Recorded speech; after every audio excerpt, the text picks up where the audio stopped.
Hi everyone, Radhe Radhe. In this video, we're going to do chapter 5, verse 27. 27 and 28. So I'm going to do just 27. I'm feeling very tired right now, so I don't feel like tackling both of them. And so I'm just going to do the one.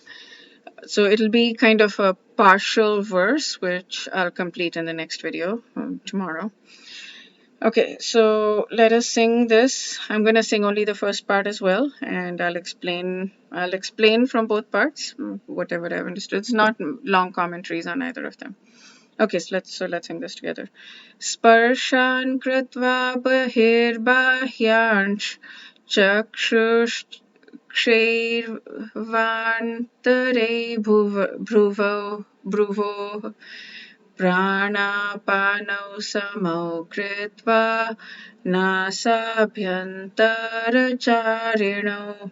Okay, a little bit complicated. Okay, so sparshan kritva bahirbahyansh. So sparshan, sense objects such as sound, kritva, keeping, bahir, external, bahyan, unnecessary. So keeping out. So the translation is shutting out all external sense objects, keeping eyes and vision concentrated between two eyebrows, suspending the inward and outward breath with the nostrils. So this is the part of the first two. So here it says shutting out all external sense objects. So basically all unnecessary external sense objects, keeping out, kritva, as you may keeping out all unnecessary external sense objects. Chakshu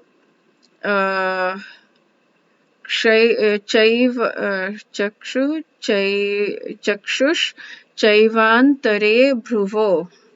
So chakshu, eyes, cha also eva, certainly, antare, between eyebrows. So keeping the eyes centered between eyebrows.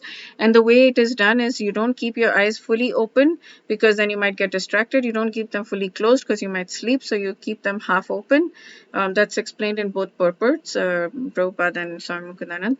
So you keep your eyes between the eyebrows. And then the next part is prana panau samo kritva. So, keeping the prana apano, up and down moving air. So, up moving air is prana, outgoing breath, and apana is incoming breath. So, keeping both outgoing and incoming breaths somehow in suspension. And then nasa bhyantara charino. Nasa bhyantara, like nostrils, charino, blowing. Okay, so this is this part basically. So shutting out all external sense objects, keeping eyes and vision concentrated between two eyebrows, suspending inward and outward breaths within the nostrils. Okay, so that is that part. And he talks about devotional service, Krishna consciousness again, which is there. Then he talks about the actual thing. So in the 5th chapter, this is only very preliminary explanation. In the 6th chapter, he goes into great detail. This is called Ashtanga Yoga, and in the 6th chapter, he goes into great detail about Ashtanga Yoga. So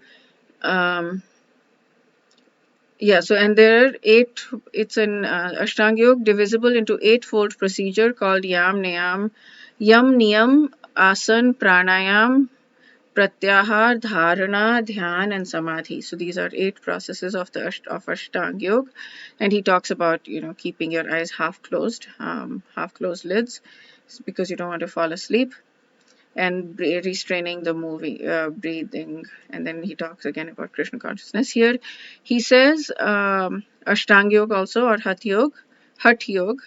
Their extreme detachment makes them disinterested in the path of devotion, which requires meditation on names, pastimes, forms, and all of that.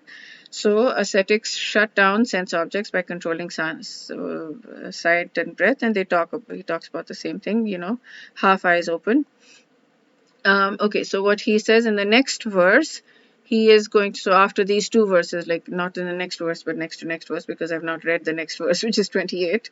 So in 29, he talks about these ascetic processes, I love the way he explained this, they lead to Atma Gyan. Atma Gyan means knowledge of self. Gyan means knowledge, Atma means self. Not Brahma Gyan. Brahma is God, knowledge of God. Gyan is God, knowledge. So, ascetic path must also be consummated through devotion to God, as stated in the next verse. So, I can't wait to get to verse 29 now so that I can see what he means by this. Okay, so that's it for this verse. I wish you a day filled with spiritual growth. Radhe Radhe.